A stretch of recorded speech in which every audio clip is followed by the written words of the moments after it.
When you learn a new language, the sea of new words seems to be infinitely large. And frankly, it is. But, of course, some words occur much more often than others. This is especially true for verbs. That's why it makes sense to learn the most common verbs first. So that the list doesn't get too long, I have limited the list to the top 30 verbs. Let's start with our first verb. Sein. Sein. Sein. Sein means to be. The verb sein is a very irregular verb. Many foreign speakers have problems with this verb. In another lesson, we will take a closer look at this verb. Let's go on with number 2. Werden. Werden. Werden. Werden means to become. As you can imagine, the future form of the verb sein that you've learned right before is werden. As the verb sein, the verb werden is also very important because you're going to use these verbs very often.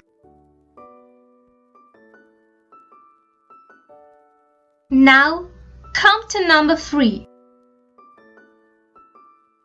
Haben. Haben. Haben. Haben means to have.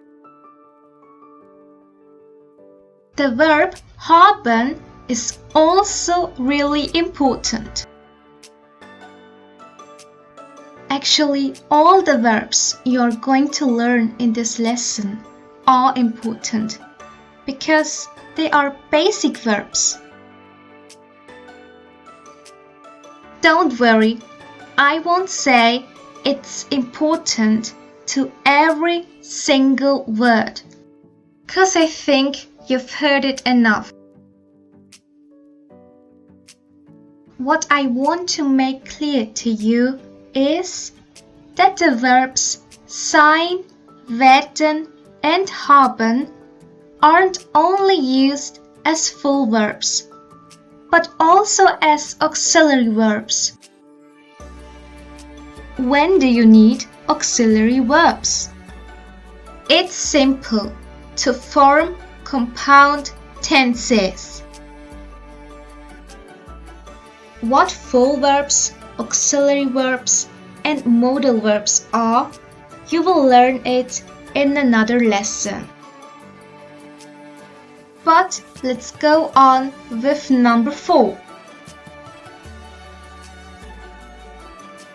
Können. Können. Können. Können means can. Können is a modal verb, and in combination with a second full verb, it changes the meaning of the sentence. Let's jump to number 5. Sollen. Sollen. Sollen. Sollen means should. The modal verb sollen is also to be found in questions that express a doubtful presumption.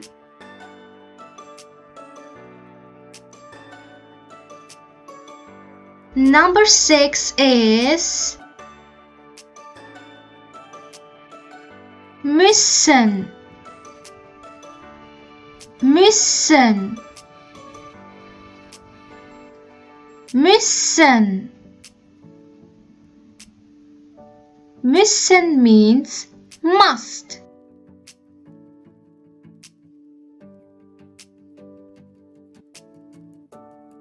Müssen is also a modal verb, and you can also translate it as have to. Now to number 7.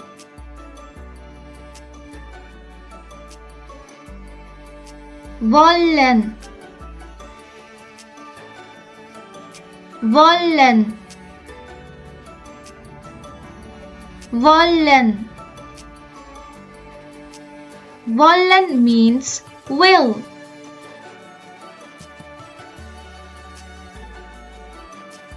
The modal verb wollen expresses in its main meaning that one has the desire, the will, or the intention to do something.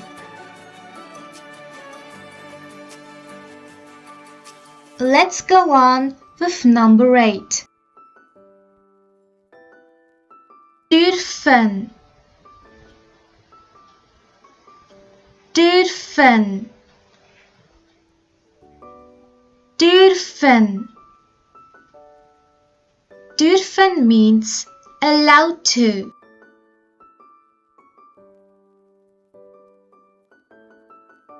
Also, the verb dürfen is a modal verb. The main meaning of dürfen is the meaning of permission, and the negated variant expresses the meaning of the prohibition.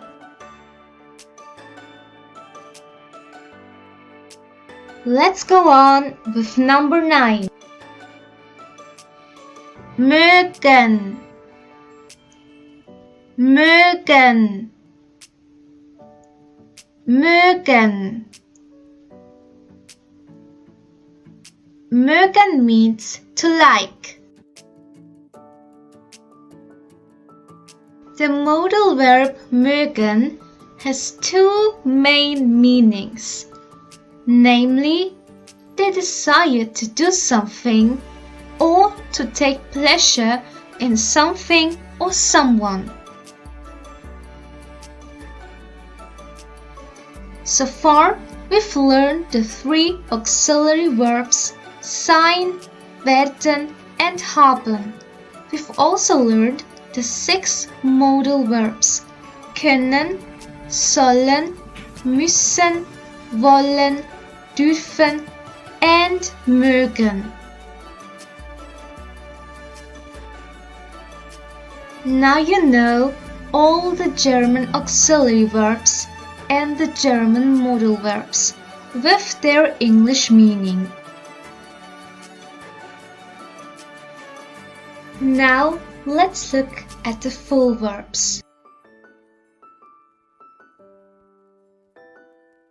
Here is number 10.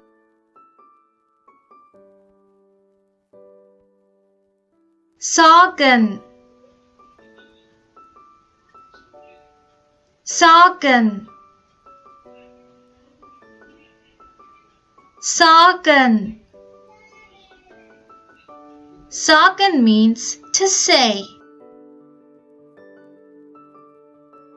The verb sagen is a regular verb.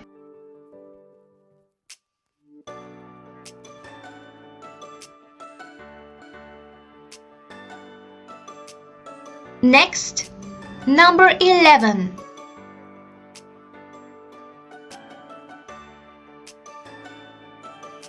Machen. machen, machen. Machen means to make. Machen is also a regular verb.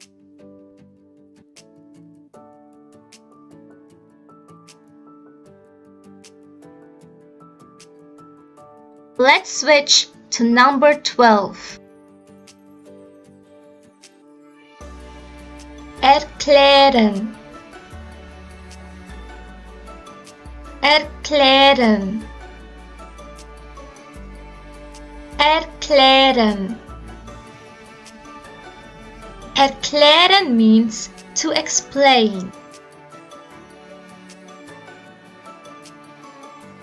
Erklären is conjugated regularly.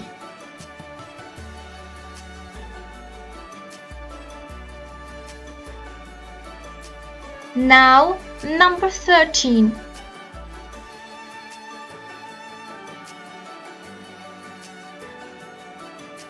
Hören, hören, hören. Hören means to hear. There's also another translation for hören, namely to listen.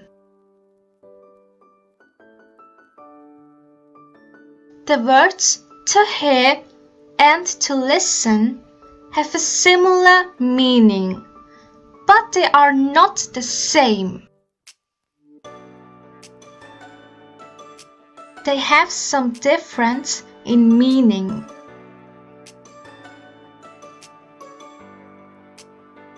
There's no such thing in German. For to hear, you use hören, and to listen, you also use hören. And hören is a regular verb.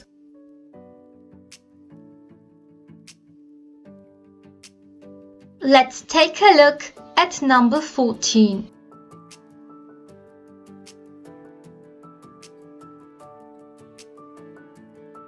Zeigen,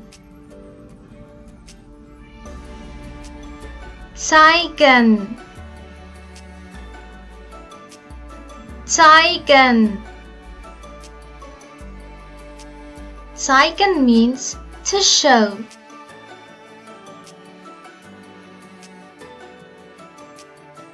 Zeigen is the last regular verb in this list.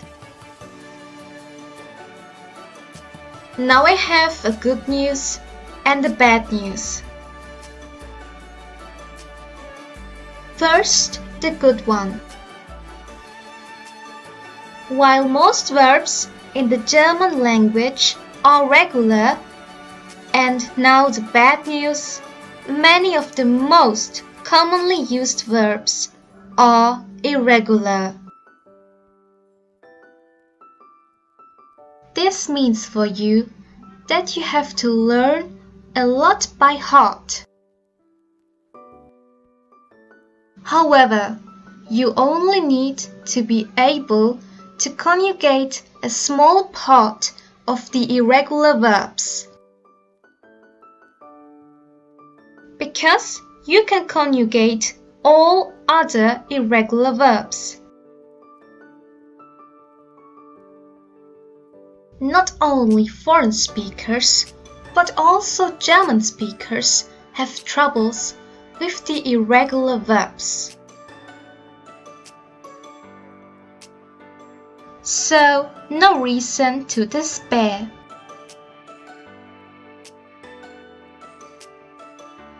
To summarize very briefly, you've learned right before 5 new verbs, which are conjugated regularly. Sagen, machen, erklären, hören, and zeigen. Let's move on with number 15. Geben, geben, geben. Geben means to give. Congratulations! You've just learned your first irregular verb. It's really, really, really important that you learn such verbs by heart. As I've already told you, these verbs will appear very often.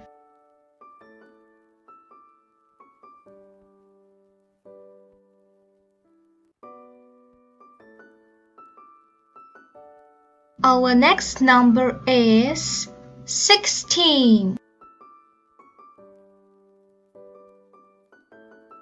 Gehen, gehen, gehen.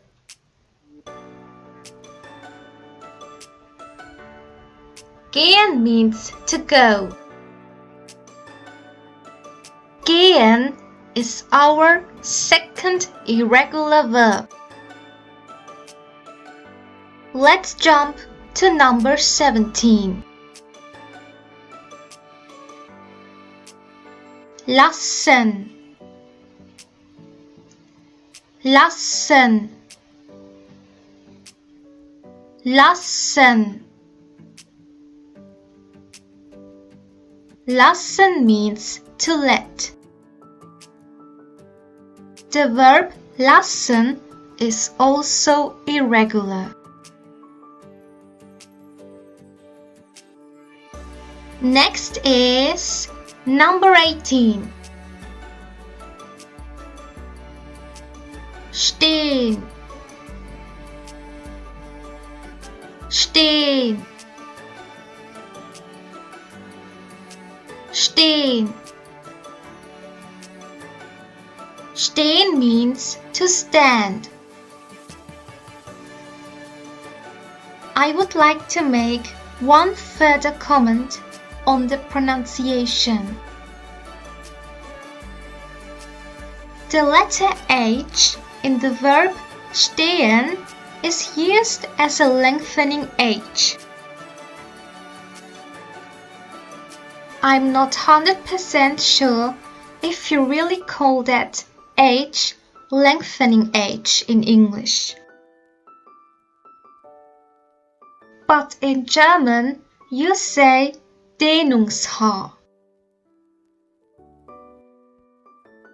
The German word dehnen means to stretch. And dehnen is also a verb. If you learn the verb dehnen, which means to stretch, you learn at the end of the lesson not 30 but 31 verbs. Although I didn't want to teach you this verb, I highly recommend to you also to learn this verb. Let's get back to the lengthening H or to the Dehnungshaar. The vowel before the letter H is pronounced long. That means the vowel is stretched. That's why it's called Dehnungshaar. The letter H itself is not pronounced. It's not pronounced stehen, also not like stehen. It's pronounced like stehen. so with a long E and without the letter H. You can also pronounce stehen instead of stehen. It depends on which German-speaking country or area you come from. The Germans speak differently than the Swiss and the Austrians. I will make a video about it, and this is going to be pretty funny. But let's stay in this lesson. And the next number is 19. Kommen, kommen, kommen. Kommen means to come.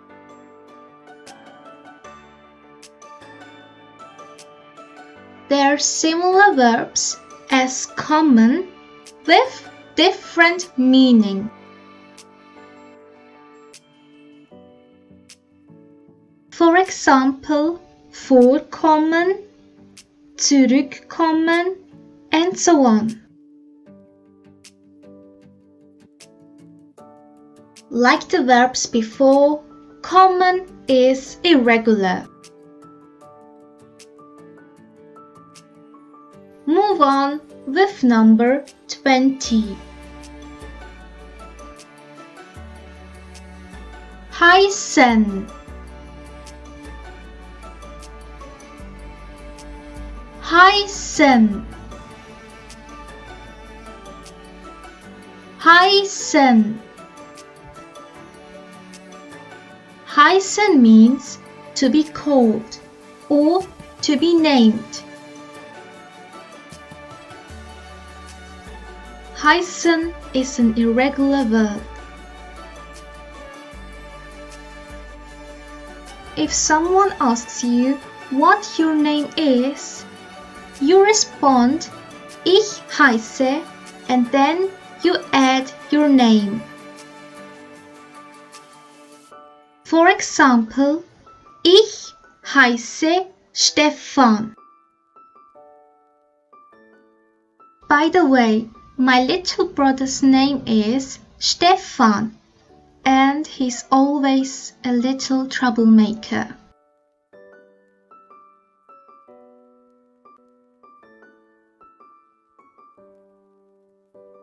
There are two different ways to write the verb heißen.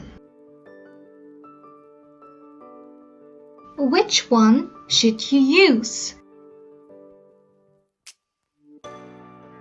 When you're in Switzerland, you write it normally with double S.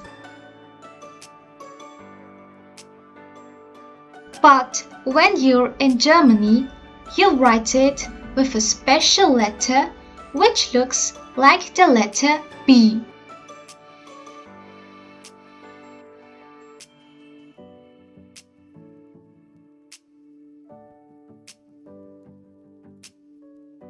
We switch to number 21. Liegen,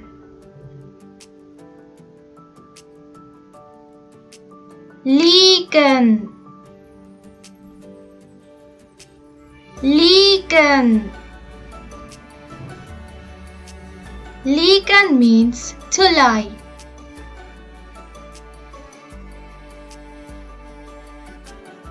And it's also irregular.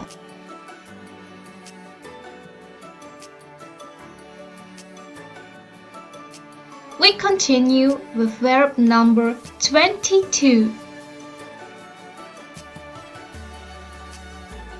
Sehen, sehen, sehen.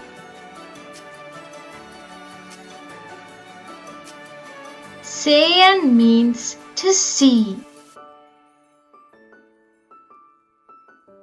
You can also pronounce this irregular verb like sehen.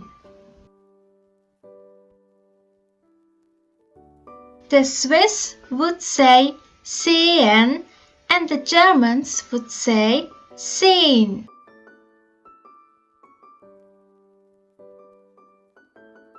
In my opinion, it's easier to speak like a Swiss than a German. But both sound very beautiful.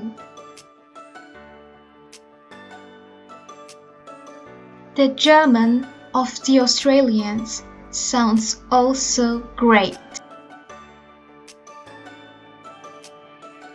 You decide what you like better or what brings you more.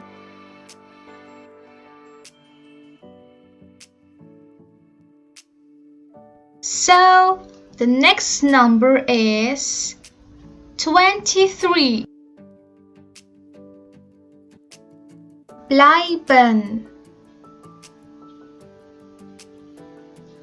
Bleiben. Bleiben. Bleiben means to stay.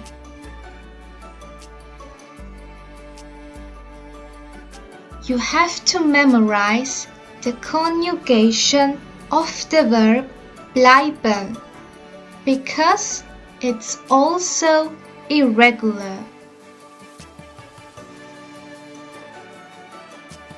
Let's go on with our next verb. And this is going to be number 24. Finden.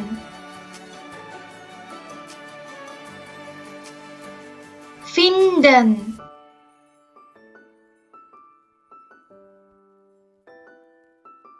Finden.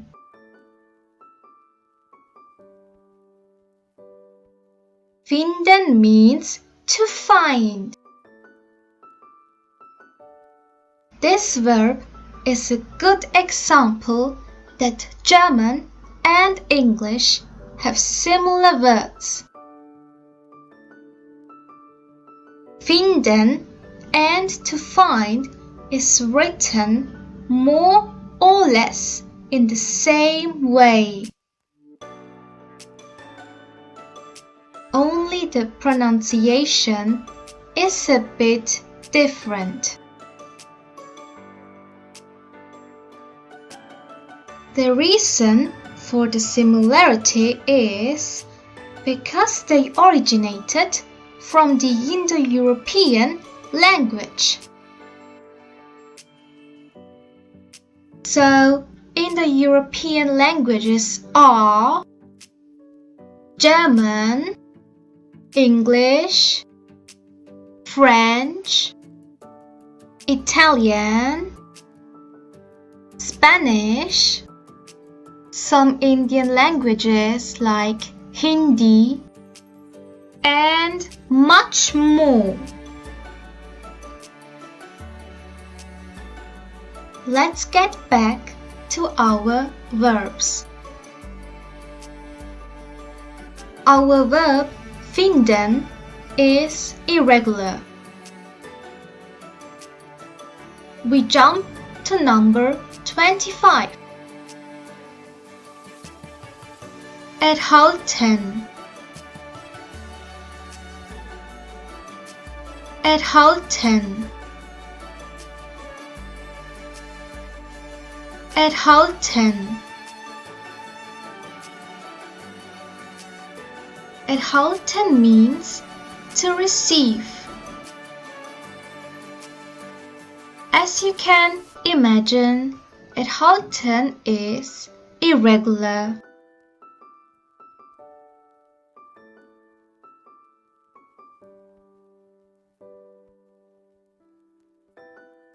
Here comes number 26. nehmen, nehmen, nehmen. Nehmen means to take. Like the most verbs before, nehmen is conjugated irregularly. Now comes number 27. Tun, tun, tun. Tun means to do. Tun generally means doing an activity. Tun is our last irregular verb. Let's list all the irregular verbs we had. Geben, gehen, lassen, stehen, kommen, heißen, liegen, sehen, bleiben, finden, erhalten, nehmen, and tun. Next is number 28. Bringen, bringen, bringen. Bringen means to bring. Bringen and bring sound very similar. Bringen is neither an irregular nor a regular verb. It's a mixture of both. So, it's a mixed verb. Let's see what number 29 is. Wissen, wissen, wissen. Wissen means to know. Like the verb before, wissen is a mixed verb. Last but not least, number 30. Denken, denken,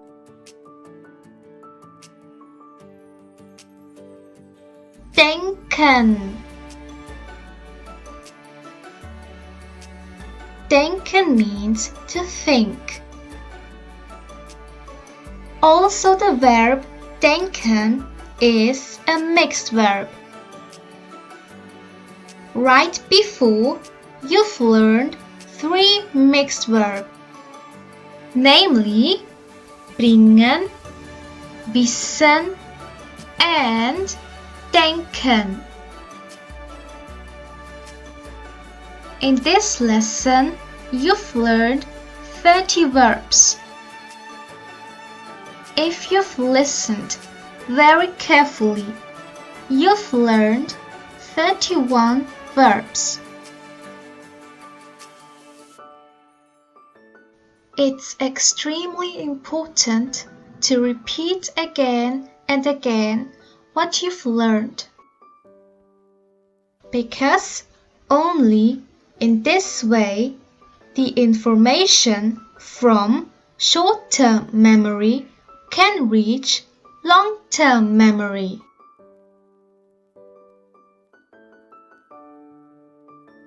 Do you want to learn more? Then subscribe for more lessons.